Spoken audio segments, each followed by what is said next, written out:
Бишкектеги Кыял базарында өрт чыгып, 17 күркө күлгө айланды. Эл өкүлдөрүнүн мамилесине эпкени тийген Владимир Фролов деген чет элдик жаран ким? Жактоочулар жарандарга жеткиликтүү жардам берип жатабы? Адвокаттардын 2-съезди. Өлкө башчы Садыр Жапаров өз үйүн мамлекеттик ипотекалык компанияга өткөрүп берди. Саламатсыздарбы, эфирде күн жүрүш маалымат программасынын кезектеги чыгарылышы. Студияда Акылай Акыналиева. Ош базарында кайрадан өрт. Бүгүн таңкы саат 4 чамасында чыккан тилсиз жоо 17 контейнерди толук күлгө айлантты. Учурда өрттүн чыгуу себептери жана келтирилген чыгымдар такталууда. Тилсиз жоо чыккан базардан кабарчыбыз Чолпон Бейшилен кызынын материалы. Бул тасма бүгүн 30-сентябрдын таңында тартылып алынган. Базарды каптаган өрттү өчүрүүгө 3 өрт өчүрүүчү унаа тартылган. Бүгүн 30-сентябрга караган таңкы саат 4 чамасында Ош базарынын аймагында кайрадан өрт кырсыгы катталды. Мына бул мен турган аймак Кыял соода комплексине тийиштүү. Бул жерде жалпысынан 17 контейнердин күйүп кеткендиги айтылууда. Өзүңүздөр көргөндөй, бул жерден казан аяктын калдыктары жана башка буюм тайымдардын күйүп кеткендигин көрүүгө болот. Бул карарган идиш аяктын ээси Алтын Стамкулова. Өрт жалмаган 17 күркөнүн ичинен эң көп чыгашага учураган соодагер 1 миллион сомдон ашык товарынан айрылып, азыр дагы шок абалында. Жалгыз киреше булагыбыз ушул болчу деген ишкер эмне кылар аргасын таппай турат. Аны эч ким айта албайт. Бу жерден текшерип атышат бардыгын. Аны эч ким эч нерсе айтпайт азыр. Анан эми баарын тияктан ар бирин текшерип мынтип текшерип карайбыз деп атат. Эмнеден чыгып атканын, эмне кылып аткандарын деле түшүнгөн жокпуз. Бияка киргиле дейт, бияка киребиз, тияка киргиле дейт, тияка киребиз. Сүт эле жүрөбүз биз эртеден бери. Өзүбүз деле мына шоковый состояниеде жүрөбүз. Мына өзүбүзгө келе элекпиз азыр. Эч нерсе боло элекпиз. Биз деле эмне болгонун деле тиягысы барып деле көрүп, эмне кандай болуп атканын деле түшүнбөй атабыз өзүбүз азыр. Болгону мындай күйдүк, болгон жеп аткан наныбыздан айрылдык десек болот. Бул эки катардагы контейнердин көпчүлүгү чачтарач, сулуулук салондору үчүн иштетилип келген. Алардын арасында Айсулуу Касымованын дагы 2 сулуулук салону бар. Айсулуу айым сынган терезе эшиктерин алмаштырууга өз каражатына буйрутма берип жатыптыр.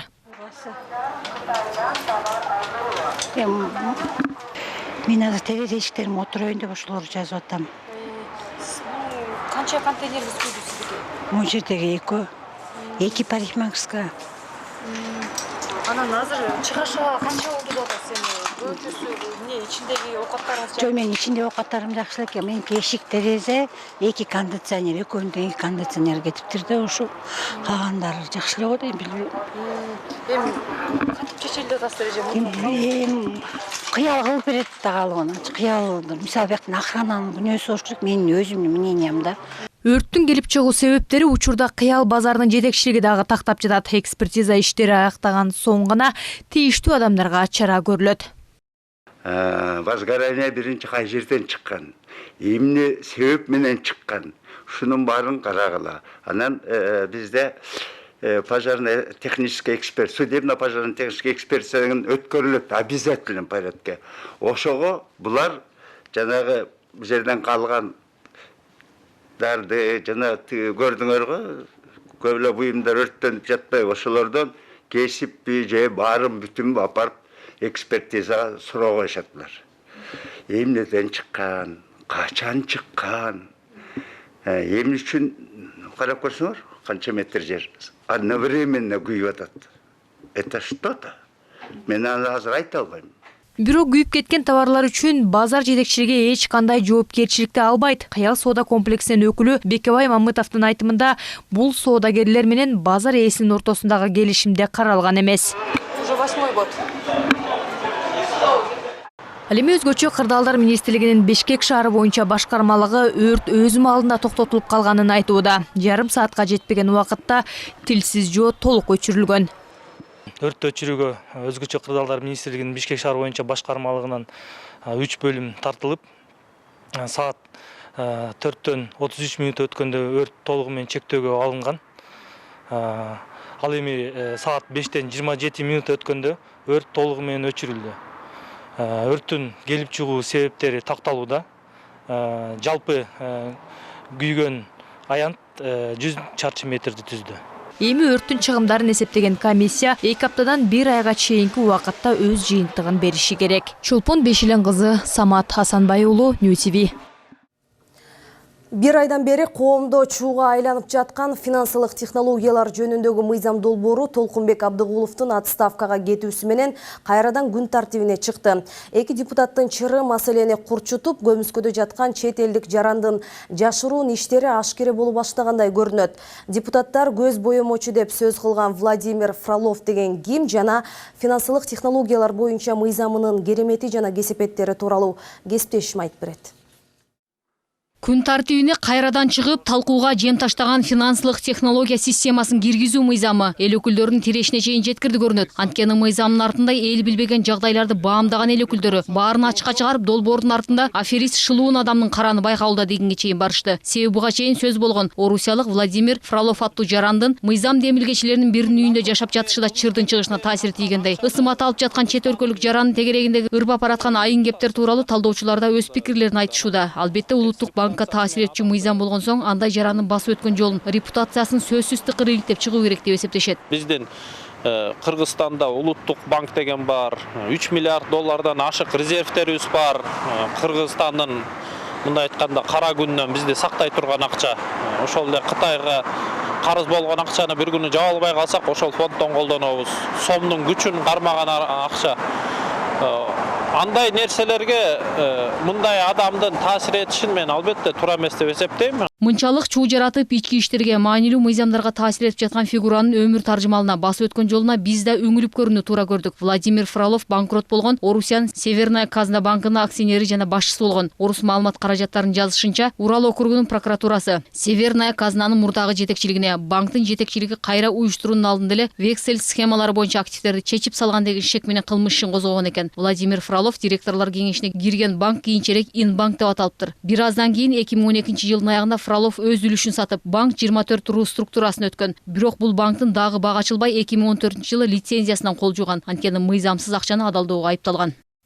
Россия Федерациясынын Борбордук банкы 2014 жылдын 16 сентябрында банк 24 чекит ру лицензиясын жокко чыгарган. Жөнгө салуучу өз чечимин банктын кылмыштуу керешилерди адалдоого каршы күрөшүү боюнча мыйзамдарды бузгандыгы менен түшүндүргөн. Банк депозиттерди камсыздандыруу системасынын мүчөсү болгон. Банк таза активдери боюнча россиялык банктардын арасында 276 орунду ээледи.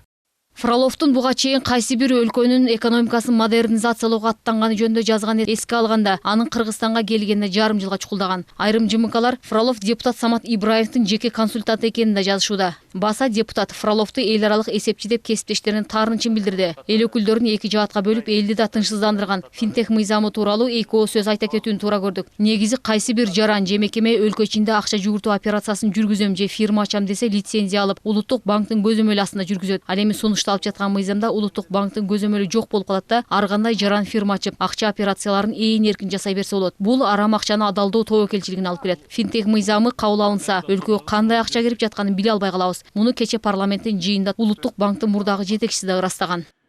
Это две разные вещи, да? Бул жерде биринчи кезекте түшүнүктү алмаштырып жатышат. Финансылык технология деген атка жамынып, чынында ага тиешеси жок система түртмөлөнүүдө. Дүйнөнүн бир дагы өлкөсүндө улуттук банктын сактоочу жайын жеке компания колдонот деген прецедент жок. Экинчиден, улуттук банк эсеп ачып жеке ишканаларды тейлеши керек деген мыйзамда дүйнөдө жок. Мунун баары улуттук банк жана өлкө үчүн өтө кооптуу. Финтех в нашей стране развивается. Ал эми экономист-адистер да мыйзам тууралуу каршы ойдо экендигин айтышууда. Арам акчаны адалдаган жерде криминалдар баш көтөрөт, коррупциялык схема күчөйт, экономикадагы саясаттагы турбуленттүү кырдаал пайда болот. Анын кереметтен кесепети көп болуп, запкысын тартып калабыз деп үн катышат. Улуттук банктын өзүнүн функциялары бар да. Бул акча кредиттик саясатты алып барууда негизи анан ушу ошонун ичинде жанагы биздин валютабызды деңгээлин кармап турган ушундай эмелер бар да, өзүнүнчө канча акча чыгарыш керек. Анан бул боюнча жанагы ошолорду кабыл алса анда жанагы улуттук банктын көз карандысы жок болуп калат го деген ой келет да. Мыйзам ишке ашса, биринчиден Кыргызстанга ар кандай ишенимсиздик пайда болуп, санкциялар болушу мүмкүн, эртең сом түшүп кетиши мүмкүн, инфляция күчөп кетиши мүмкүн, банкроттук деңгээлге түшүп кетишибиз мүмкүн экономика. Бул туура эмес кадам да. Кыргызстандын экономисттери да чуу жараткан мыйзам долбоору тууралуу тынчсыздануусун билдирип, улуттук банктын көз карандысыздыгына залакасын тийгизерин эскертүүдө. Башка банктар банкротко кептелип, улуттук банктын деңгээли түшөт. Шекер Сатыбалдиев, Алтынбек Сакиев, New TV. Жалпыга маалымдоо каражаттарына байланыштуу мыйзамдардын өзгөртүлүшүнө каршы болгон журналисттер президент Садыр Жапаровго, министрлер кабинетинин төрагасы Улукбек Мариповго, экономика жана финансы министри Акылбек Жапаровго жана юстиция министри Асель Чыныбаеванын атына кайрылуу жолдошту. Кайрылуу ээлери ЖМК тууралуу жана журналисттин кесиптик ишин коргоо жөнүндө мыйзамдарды өзгөртүүсүз калтырууну өтүнүшүүдө. Алар ЖМК ишмердүүлүгүн тескөөчү мыйзамдар чукул өзгөртүлгөнүн белгилеп, бирок өзгөргөн мыйзам долбоорлору ачык талкууланбай жатканына нааразычылыктарын билдиришти. Медиа эксперттер бул мыйзамдарга киргизиле турган ар бир өзгөртүү терең анализди жана кеңири талкууну талап кыларын эскертишти. ЖМК жаатындагы мыйзамдарга өзгөртүү киргизүү боюнча өкмөт 13 сентябрда тегерек стол өткөргөн. Жыйынтыгында юстиция министрлиги тарабынан жалданган эксперттик топко кыска мөөнөт ичинде өзгөртүүлөр боюнча сунуштарды берүү тапшырылган. Тиги бийликтин биздин мыйзамдарга инвентаризациялоо жасоо тууралуу демилгесин билип калып, аны да кокустан билип калып, анан биз ушинтип чогулуп өзүбүздүн пикирибизди билдирип атканыбыз, бул биздин мындай олуттуу мамиле кылып жатканыбызды, анан мындай кандайдыр бир коркунучтуу күтүп жатканыбызды билдирет. Баарыбыз тең активдүү болуп, ошол чындыгында ошол мына кайрылууда айтылгандай, азыркы учурда, айрыкча азыркы учурда ушул мыйзамды кандайдыр бир өзгөртүүлөрдү киргизүүгө биз каршылыгыбызды катуу билдиришибиз керек деп ойлойм. 2014 жылдан бери ишмердүүлүк жүргүзүп келген Кыргыз Республикасынын адвокаттар бирикмесин дүйнөлүк масштабта 90 мамлекет тааныйт. Жарандарга жактоочулук милдетти аткарып, жабырланган учурда укуктук колдоо көрсөтүп келген адвокаттар кеңеши 2-съездин өткөрүштү. Өлкө башчынын катышуусунда өткөрүлгөн жыйында адвокаттар эми бул тармакка да көңүл бурулат деп ишеним артууда. Анткени туруктуу мекемеси жок болгон жактоочуларда мындан башка да чечилбеген жагдайлар арбын. Адвокаттардын иш чарасына кесиптешим Юридикалык талаш тартыш маселе жаралганда соттук териштирүү, укуктук кеп кеңештерди алууда адвокаттардын жардамы чоң. Мындай учурда өз милдетин аткарып, маселенин чечилүүсүнө салым кошкон адвокаттар соңку жылдары активдүү иш алып барууда. Бирок аларда акыркы 10-15 жылга салыштырмалуу эл да өз укугун мыкты өздөштүрүп калды дешет. Албетте укук коргоодо жалаң мыйзам алкагында иш жүргүзгөндүктөн айрым беренелерде кемчиликтер бар, өзгөртүү толуктоолору болушу керек деп эсептешет. Биздин мамлекет демократиялык, унитардык, светский мамлекет да, укуктук. Ошол себептен өз укугун билген жарандар азыр барган сайын кеңейип атат. Өзүнүн укугун ошол адвокат келбесе мен жооп бербейм деп ушундай жарандарыбыз бар. Укуктарын билгендер бар. Но дагы биз ошо адвокатура ошо укуктук жактан көп кеңештер беришибиз керек. Маалым болгондой, Кыргызстандын 4 бурчунда тагыраагы ар бир аймакта ишмердүүлүк жүргүзгөн адвокаттык кеңселер анда иштеген укук коргоочу жактоочулар бар. Адвокаттар кеңеши түзүлгөндөн тарта бул тармакта лицензия алып, ЖК адвокат катары жарандарга юридикалык жактан жардам көрсөтүү активдеше баштаган. 9 адамдан турган адвокаттар кеңешиде жакшы мыйзамдар бар, бирок өзгөртүүлөр толуктоолору керек. Эми сунуштарды берип, имиджди көтөрүүбүз кажет дешет. Жаңы мыйзамдардын негизинде жакшы закондор кабыл алынган, бирок ошолордун арасында дагы кээ бир пробелдер, кемчиликтер бар. Аларды буюрса ошо адвокаттардын өздөрүнүн жеке кошумчалары менен өзгөртүүлөргө, мыйзамга өзгөртүүлөр киргизсе болот. Ошондой ойлорубуз бар. 2014 жылдан бери экинчи ирет республика боюнча жактоочулардын башын бириктирип, президенттин катышуусуна съезд уюштуруп жаткан адвокаттар кеңеши буга чейин туруктуу мекемеси жок болуп келсе, жыйынга катышкан өлкө башчы Бишкектин Москва көчөсүнө жайгашкан имаратты адвокатуранын менчигин өткөрүп берүү тапшырмасы шаар бийлигине табышталганын айтып кубанды. Муну менен кошо президент Садыр Жапаров сот ишин реформалоодогу татаал милдеттерге токтолуп, жарандардын укук коргоо жана сотторго болгон көз карашын өзгөртүү андан да машакаттуу милдет экенин билдирди.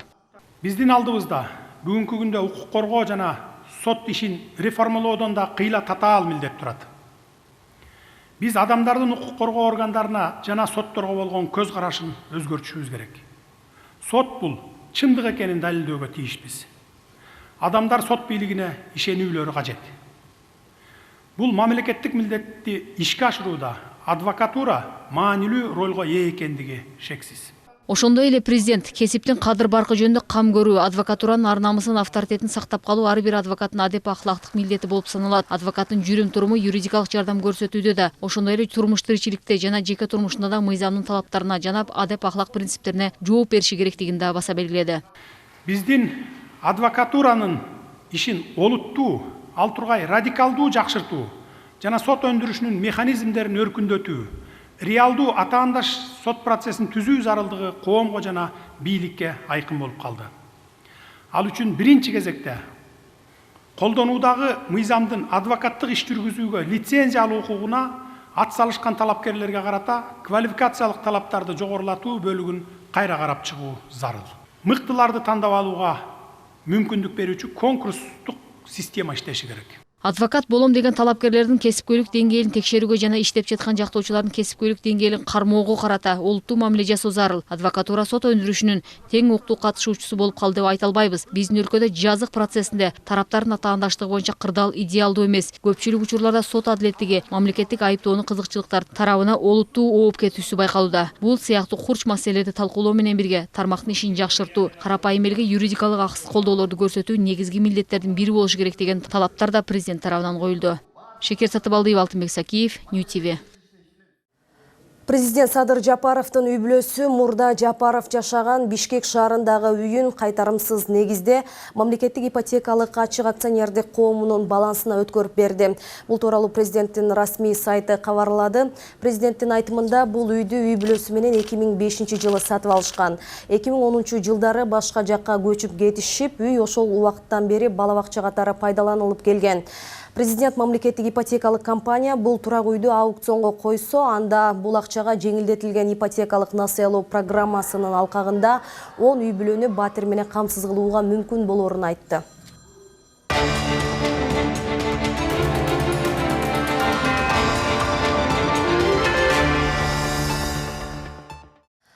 Парламенттик шайлоого бир мандаттуу округтан катышуу ниетин билдирип, арыз тапшыргандардын саны 29 сентябрга карата 57-ге жетти. Арыз тапшыргандардын бардыгы өзүн өзү көрсөткөн. Бул тууралуу Борбордук шайлоо комиссиясынын басма сөз кызматы кабарлады. Маалыматка караганда, соңку күнү арыз тапшыргандардын арасында Жогорку кеңештин азыркы депутаттары Азизбек Турсунбаев, Самат Ибраев, Автандил Кулбараков, юрист, жарандык активист Атыр Абдрахматова, мурдагы баш прокурор Элмурза Сатыбалдиев, согушунун ардагерлери жана ушул сыяктуу кагылышууларга катышкандардын саясий партиясынын лидери Акбөкөн Таштанбеков, Жашылдар партиясынын лидери Эркин Булекбаев, адвокат Нурбек Токтакунов жана башкалар бар. Шайлоого бир мандаттуу округтан катышуу ниетин билдиргендердин арыздары 13 октябрга, ал эми катталуу үчүн документтер 18 октябрга чейин кабыл алынат. Бир талапкер бир округтан гана каттала алат. Кыргызстанда парламенттик шайлоо 28 ноябрда өтөт. Кече 29 сентябрда Борбордук шайлоо комиссиясынын төрайымы Нуржан Шайлдабекова TikTok платформасынын КМШ өлкөлөрүнүн мамлекеттик органдары менен иштешүү боюнча аймактык директору Александр Страх менен жолугушту. Анда TikTok платформасында саясий үгүт иштерге жол бербөө макулдашылган. Александр Страх алардын платформасында көңүл ачуучу видеолор чыгарын жана саясий акы алынуучу жарнамаларга тыюу салынганын билдирген. Ошол эле учурда ал АКШ, Казакстан, Германия, Орусиядагы шайлоолордо сыналган шайлоо мезгилинде кызматташуу боюнча стандарт иштелип чыкканын айткан. Ага ылайык платформада элди бөлүп жарган жана башка терс маанайдагы видеолорго тыюу салынат. Андай видеолор сервистен өчүрүлөт.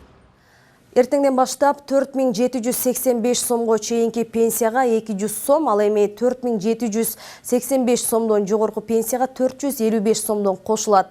Ага утурлай бүгүн жогорку кеңеште пенсия чегерүүнүн механизмдерин жөнөкөйлөштүрүү маселеси каралып, андан тышкары майыптыгы бар бала баккан камкорчулардын айлык акысын да көбөйтүү сунушталды. Темага Тазагүл Эмилбекова токтолот. Пенсия чегерүүнүн механизмдерин жөнөкөйлөштүрүү зарыл. Бул тууралуу жогорку кеңештин жыйынында депутат Алык Карашев билдирди. Эл өкүлү жарандар талап кылган маалыматтарды жана аныктамаларды 2-3 айлап жыйноого тийиш эмес экендигин билдирди. Карашев дайындоо процедураларын жөнөкөйлөштүрүү үчүн 1996 жылга чейинки камсыздандыруунун жалпы стажын документ талап кылбай эсептөөнү сунуштады. Өлкөдө пенсионерлердин саны 700 миңден ашты. Андан сырткары эмгек мигранттар азаматтарын пенсия менен камсыздоонун механизмдерин жөнгө салуу зарыл. Майыптардыгы боюнча пенсияга чыккандарга тиешеси жок болуп атат. Анан потери кормильца дейт. Ошого дагы тиешеси жок. Анан төрт түрүндөгү ушу пенсияга чыгууга категорияларга атайын документтерин чогултуш керек болот. Айта кетсек, эртеңден баштап пенсия 455 сомго көбөйөт. Депутат Айнуру Алтыбаева майыптыгы бар балдарын бакканы үчүн мамлекеттик бюджеттен айлык алган ата-энелердин, камкорчулардын маселесин көтөрүп, алардын да акчасын көбөйтүү керектигин билдирди. Азыркы тапта камкорчунун кызмат көрсөткөнүнө айлык акы 4900 сомду түзөт. Алтыбаева камкорчунун маянасын бала 18 жашка чыккандан кийин да улантып төлөп берүүнү сунуштады. Бир нече жыл мурун өкмөт майыптыгы бар балдарын баккан энелерге же башка туугандарына жеке ассистент катары айлык акы төлөп берүү жөнүндө эң туура чечим кылган. Ага ылайык майыптыгы бар бала 18 жашка толгондо камкорчуга айлык акы төлөө токтотулат. Бирок бала 18ге толгондо эле куландан соо болуп калбасы белгилүү. Ошондуктан майыптыгы бар балдарды багып жаткан камкорчулардын айлык акысын андан ары улантып төлөп берүү жагын караштырып берсеңиздер. То есть до 18 лет это начисление идет. Социалдык фонддун төрагасы Жаныбек Орозалиев мындай өтүнүч менен кайрылган жарандар бар экендигин билдирип, бул маселе караларын билдирди. Бүгүнкү күндө өлкөдө мүмкүнчүлүгү чектелген 30 миңдей бала бар. Анын ичинен 6 миң бала ар дайым багууга жана кароого муктаж деген корутунду менен каттоодо турат. Азыркы учурда пенсиялар орточо пенсия 5800 сомду түзөт. Анан 1 октябрдан баштап өзүңүздөр билесиздер, индексациялоо болот, жогорулайт. Ошондо 6282 сом деп күтүлүүдө. Көтөрүлгөндөн кийин, индексациядан кийин. Орточо пенсиянын эмесин айтып атам, мөлчөрүн айтып атам. Биз дагы ошол пенсиялык системаны реформалоо боюнча иштерди жүргүзө баштайбыз. Буюрса, ошол иштелип атат. Анан кийин даяр болгондо иштелип чыгып бүтүп калды, ошону анан сиздерге сунуштайбыз. Ошондой эле жыйында социалдык кызматтарды, жөлөк пулдарды төлөөдө пенсияны үй бүлөнүн кирешеси катары эсептөө керектигин айтылды. Отурумда эл өкүлдөрү мамлекеттик пенсиялык социалдык камсыздандыруу жөнүндө Кыргыз Республикасынын мыйзамдарына өзгөртүүлөрдү киргизүү тууралуу мыйзамдын долбоорун биринчи окууда карап, өкмөттүк кымбатчылыктын шартында пенсионерлердин жашоо деңгээлин көтөрүү боюнча шашылыш чараларды көрүүгө чакырды. Мыйзам долбоору добуш берүүгө жөнөтүлөт, чакырылгандар бар берсеңиздер болот. Тазагүл Эмилбекова, Улукбек Сулайманов, Нью ТВ. Суроолор жок болсо.